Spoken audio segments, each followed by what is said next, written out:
네, 1월 둘째 주 청년부 예배를 또 하나님 앞에 드리도록 하겠습니다. 우리 지난주에 썼던 찬양 혹시 기억하나요? 믿음으로 서리라는 찬양이죠. 우리 함께 고백하도록 할게요.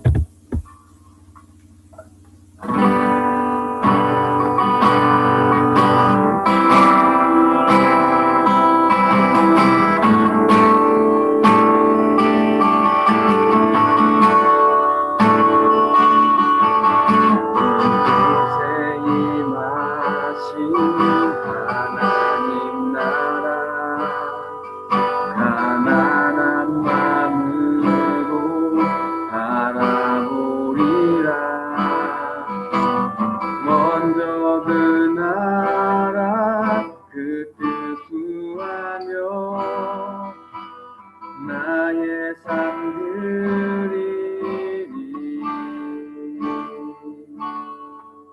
주님이 맡기신 하나님 나라, 믿음의 눈으로 바라보리라.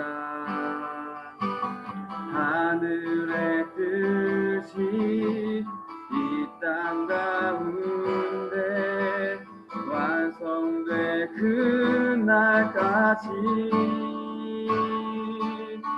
믿는다요. 그 위에 서리라.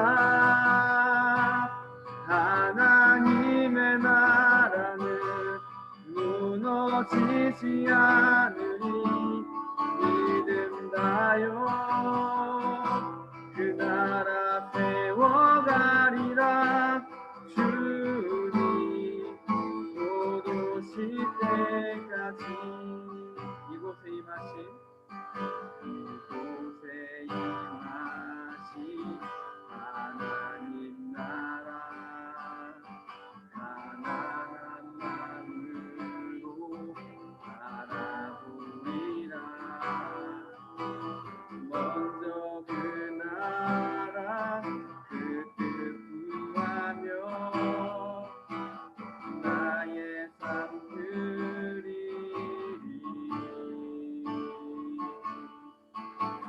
주님이 맡기신 하나님 나라, 믿음의 눈으로 바라보리라. 하늘의 뜻이 이 땅 가운데 완성돼 그날까지 믿는다요. 그 위에 서리라. 하나님의 나라는 무너지지 않으리.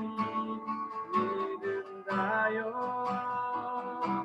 그 나라 세워가리라. 주님 곧 오실 때까지 믿는다요. 믿는다요. 그 위에 서리라. 하나님의 나라는 무너지지 않으리. 믿는다요. 그 나라 세워가리라. 주님 곧 오실 때까지 믿는다요. 그 위에 서리라. 하나님의 나라는 무너지지 않으리. 믿는다요. 그 나라 세워가리라. 주님 곧 오실 때까지.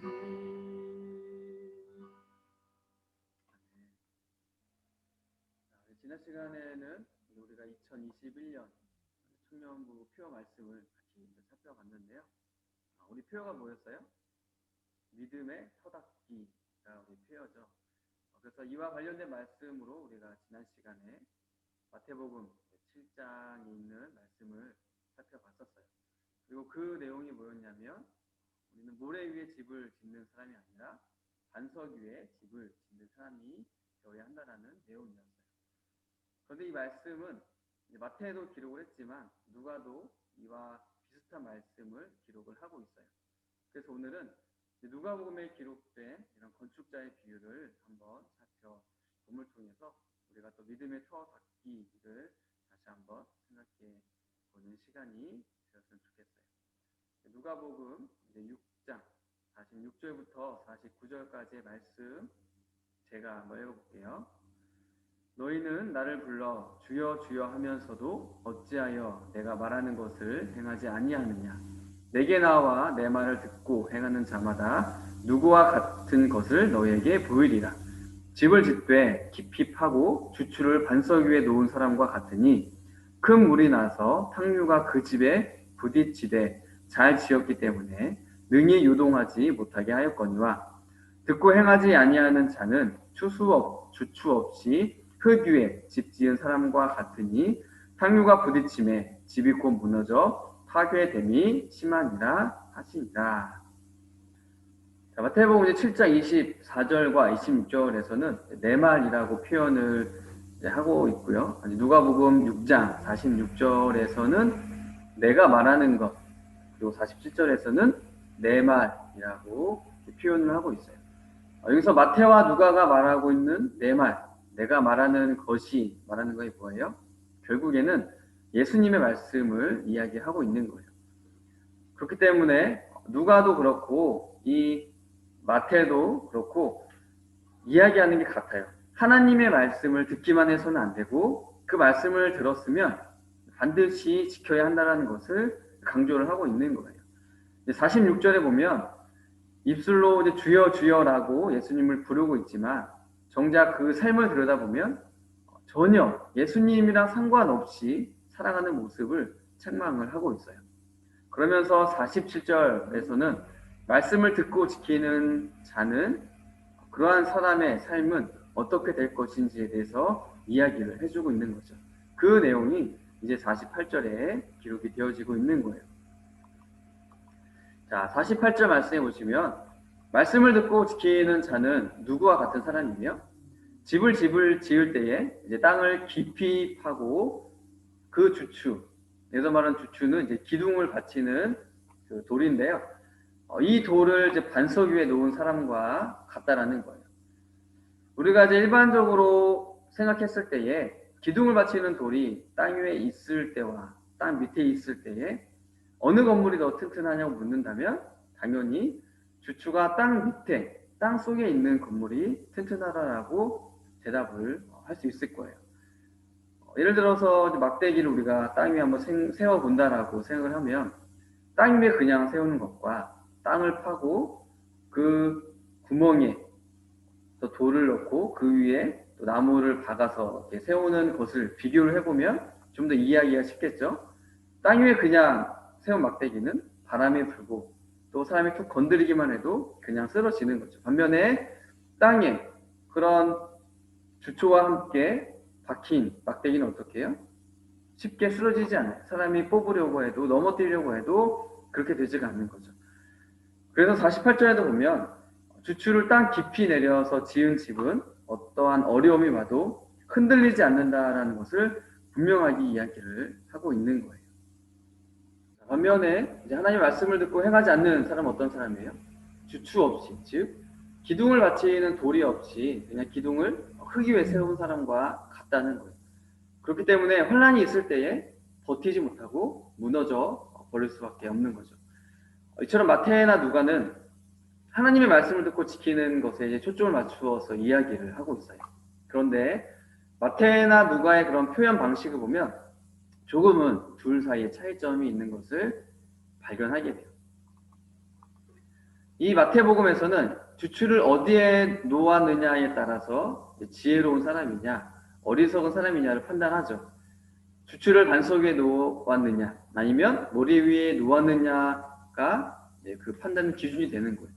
그래서 마태는 이제 장소의 문제를 건축자의 비유에서 중요시 하고 있는 거예요. 한편 누가복음에서는 주추를 땅속 깊이 내렸느냐, 아니면 주추 없이 기둥만 땅 위에 놓았느냐라고 하는 어떤 깊이의 문제에 대해서 이야기를 하고 있어요. 그리고 또 하나, 이 누가복음은 그 강가에 지어진 두 집을 오늘 본문에서 이야기를 이제 하고 있는데요. 마태는 어떤 이야기를 하고 있냐면 반석 위에 지은 집과 모래 위에 지은 집에 대해서 이야기를 하고 있어요. 다시 말해서 누가에서는 집이 세워진 장소가 같아요. 강가에 세워진 거죠. 두 건물은 같은 장소에 지어졌다라는 거예요. 하지만 두 건물의 차이점은 분명하죠. 건축의 방법이나 혹은 건축의 과정에서 차이가 있어요. 그 차이점이 뭐예요? 자, 강가에 지어진 집은 첫째는 주추가 있느냐 없느냐에 먼저 차이점이 있어요. 이 48절에 보면 반석 위에 집을 지은 사람은 주추를 반석 위에 놓았어요. 반면에 49절에서 흙 위에 집을 지은 사람은 주추 없이 그냥 흙 위에 집을 지었어요. 여기서 주추라는 것은 우리의 믿음의 기초를 말해요. 우리의 믿음이 이제 어디 위에 세워져 있어야 하냐는 거죠. 그것은 바로 반석 위에. 우리의 주추가 믿음의 기초가 뿌리 내려야 한다는 것을 이야기를 하고 있어요. 다시 말해서 우리의 믿음의 기초는 이 성경 66권에 기록된 하나님의 말씀이라는 거예요.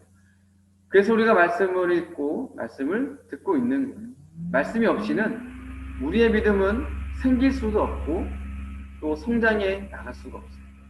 말씀이 내 안에 들어올 때 들어서 우리의 믿음이 생기게 되는 거고요. 말씀 안에서 우리의 믿음이 건강하게 성장할 수 있게 되는 거예요. 그래서 제가 2021년도에 여러분들과 함께 하고 싶은 것이 바로 말씀을 읽고 같이 생각하고 또 질문하고 고민하고 적용하는 이런 일들을 하고 싶은 거예요. 그래서 이제 다음 시간부터는 이제 성경 본문을 정해서 이제 성경 공부의 형식으로 한번 준비를 해볼 거예요. 그리고 또 주중에 제가 읽은 그런 책의 내용 중에서 함께 나누고 싶은 그런 부분들을 또 짤막하게 또 청년 단톡방을 통해서 같이 나눌 거예요. 그래서 올 한 해는 다른 어떤 것들보다 우리가 말씀에 좀 더 집중하는 그런 청년부가 되어서 개개인의 그런 믿음의 기초가 또 튼튼히 하는 그런 소망이 있어요. 자, 또 하나 우리가 살펴볼 것이 있죠. 집을 지을 때 주추를 이제 반석 위에 놓을 것이냐, 아니면 주추 없이 흙 위에 지을 것이냐. 당연히 주추를 반석 위에 놓아야 한다는 것은 굳이 우리가 앞에 말씀을 통해서 알아봤어요. 그렇다면 이 다음 계로 넘어가야 되는데, 자, 주추를 놓아야 하는 것은 이제는 알았는데 주추를 놓을 때 신경 써야 할 것이 있다는 거예요. 48절에 보면 주추를 놓을 때 우리가 어떻게 놓아야 돼요? 깊이 파고 놓아야 돼요. 땅을 얇게 파고 놓는 것과 땅을 깊이 파고 놓는 것은 당연히 차이가 있겠죠. 땅을 얇게 파고 주추를 놓고 집을 짓게 되면 부실공사가 되어서 결국에는 그 집은 무너질 수밖에 없어요. 그러면 깊이 판다라는 말은 무엇을 우리에게 이야기를 해주는 걸까요? 저는 하나님과 나와의 관계를 이야기한다라고 말씀드리고 싶어요. 이 하나님의 말씀 위에 주추를 놓았어요. 즉 예수님을 나의 주님으로 고백하고 하나님의 자녀가 된 거예요. 그런데 그게 끝이에요. 그 이후에 이제 하나님과의 관계가 더 이상 이어지지 않아요. 멀어졌어요. 끊어졌어요. 그 사람은 깊이가 깊지 못한 거예요. 반면에 예수님을 믿은 후에 예수님을 더 사랑하고 또 날마다 말씀을 읽고 또 기도하고 찬양하는 이러한 사람은 하나님과의 관계가 계속해서 친밀하게 유지가 되는 거죠. 늘 하나님 안에서 생각하고 행동하게 되는 거예요. 그래서 그 사람은 깊이를 깊게 한 사람입니다. 그래서 오늘 이 누가가 우리에게 이야기해 주는 것처럼 주초를 반드시 반석 위에, 즉 말씀 위에 세우는 청년부가 되었으면 좋겠고요. 그리고 여기서 끝이 아니라 날마다 이 하나님을 더 사랑하고 또 말씀을 늘 가까이에서 하나님과의 관계가 깊어지는 저와 여러분들이 되었으면 좋겠어요. 이제 마지막으로 한 가지만 더 살펴볼게요. 자, 마태와 누가에 보면 지어진 집에 그런 닥치는 그런 어려움을 이야기를 할 때에 누가는 이제 큰 물이라고 표현을 하는 반면에 마태는 누가에 비해서 좀 다양하게 표현을 하고 있죠. 비, 홍수, 바람 이러한 표현들을 써서 좀 더 구체적으로 이야기를 하고 있어요. 자, 그 이유가 뭐냐면 이 마태 당시의 상황을 보면 교회가 많은 어려움 가운데, 많은 시련 가운데 있었어요. 특히 마태복음 7장 15절에 보면 또 거짓 선지자에 대한 이야기가 나오거든요. 그러니까 마태가 처한 환경을 보면 거짓 선지자들이 있었고요. 뿐만 아니라 바리새인들과 서기관들처럼 외식주의가 팽배한 그런 시대였기 때문에 이 마태가 그 당시의 시대를 표현할 때에 교회가 당한 어려움이 마치 비가 내리고 또 홍수가 나고 바람이 부는 것과 같이 신앙적으로 굉장히 혼란스럽고 어지러운 상황이었다라는 것을 표현했던 거죠. 그래서 마태는 이런 상황에서 다른 복음이 와도 흔들리지 말고 속지 말고 오직 하나님의 말씀 위에 그 반석 위에 든든히 서 있어야 한다. 든든히 그 반석 위에 믿음의 집을 지어야 된다라고 이야기를 했던 거고요. 또한 이 말씀을 우리가 머리로만 지식으로만 아는데 그치는 것이 아니라 우리의 삶으로 살아가라는 가르침을 이 건축자의 비유를 통해서 했던 거예요. 그리고 오늘 누가는 이제 6장 48절에서 보면 집을 짓되 깊이 파고 주추를 놓고라는 설명을 통해서 마태보다는 이 건축 과정에 있어서 좀 더 상세하게 설명을 하고 있어요. 그 이유가 뭐예요? 누가의 관심은 그 당시에 이방인들, 그러니까 유대인들이 아니죠. 이방인들이나 또 이 복음을 받아들인 지 얼마 안 되는 그런 초심자들에게 있었기 때문에 이러한 건축 과정을 좀 더 상세하게 설명했던 거예요. 그래서 이방인들이나 초심자들이 처음부터 이 신앙을 바르게 갖고 믿음 위에 굳게 잘 세워나가는 또 올바르게 지도하는 일에 관심이 있었기 때문에 누가의 표현에서 보면 이러한 건축에 대한 표현이 좀 더 자세히 나왔던 거예요. 그러니까 이처럼 같은 건축에 관한 이야기지만 마태와 누가복음이 서로 조금씩 다른 부분은 각자가 처한 그 환경 속에서 자신들이 전하고자 했던 메시지가 달랐기 때문이에요. 그 메시지를 강조하기 위해서 다양한 표현들을 사용했던 거죠. 그리고 이러한 마태와 누가의 메시지는 오늘 우리에게 매우 중요한 가르침을 주고 있어요. 그래서 오늘 우리가 지난 시간과 오늘 또 누가복음의 그런 건축자의 비유를 통해서 우리가 두 가지를 기억을 했으면 좋겠어요. 첫 번째는 주추는 반드시 반석 위에 두자. 모래 위에 두지 말고 반석, 즉 하나님의 말씀이 나의 믿음의 기초가 된다라는 것을 반드시 기억했으면 좋겠어요. 그 두 번째는 주추를 깊이 두자는 거예요. 이제 말씀 위에 믿음의 기초를 두었다면 거기서 끝나는 것이 아니라 이제 성장해 나가야죠. 하나님과 더 깊은 관계를 맺어야죠. 말씀을 더 가까이 하고 늘 기도하고 찬양하는 그런 모습을 통하여서 하나님과 정말 친밀한 관계를 누리는 그런 우리의 삶이 되었으면 좋겠어요. 이제 코로나19로 인하여서 여전히 힘든 상황들이 계속해서 지속이 되고 있어요.